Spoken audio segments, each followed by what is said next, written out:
Lexie Holt doubles down on Caitlin Clark's locker room impact as insider spotlights another Fever star's drive to improve. When Caitlin Clark was announced out for 2 weeks due to a strained left quadriceps, it was one of the worst possible news for the Indiana Fever, and it proved to be just that. From a 71% drop in ticket sales to offensive and defensive lapses on the court, Clark's absence exposed a gap too wide. However, even in the midst, Stephanie White managed to find a silver lining. This one for Clark herself and, by extension, for the team. 1 game in, we have a review on how that has panned out. When the 23-year-old Iowa native was spotted in Baltimore, few could have predicted why she was brought in. We've asked her to just be around the coaches throughout the course of practice and in-game so that she can hear our perspective. White explained.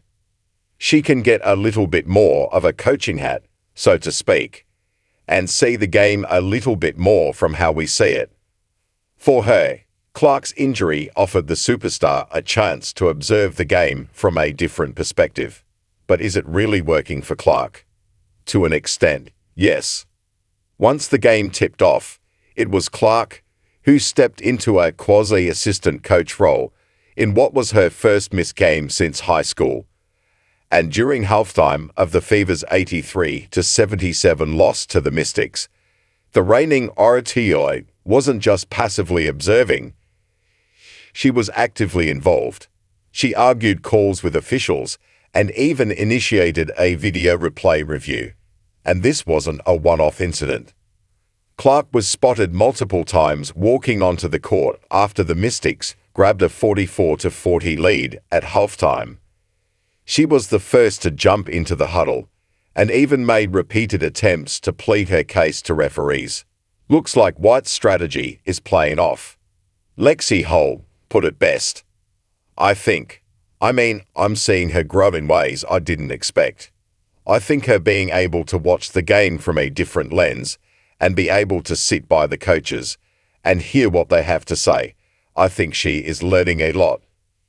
She is in the locker room, being very vocal about that, because you do hear things and you see things differently when you're not in game mode. So I think it will be good for her game, the Stanford former admitted.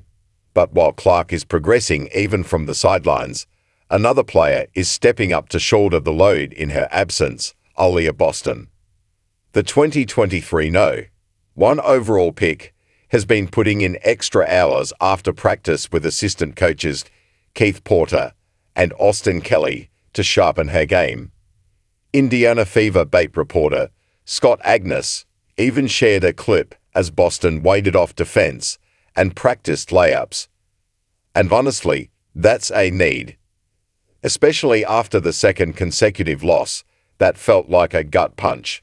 At the center of that disappointment was Boston, who was held down to just 10 points on 4 of 5 shooting.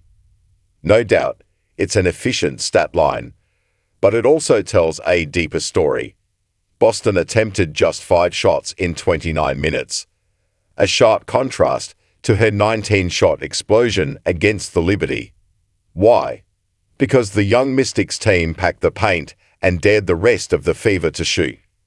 As a result, Indiana shot just 39.7% from the field.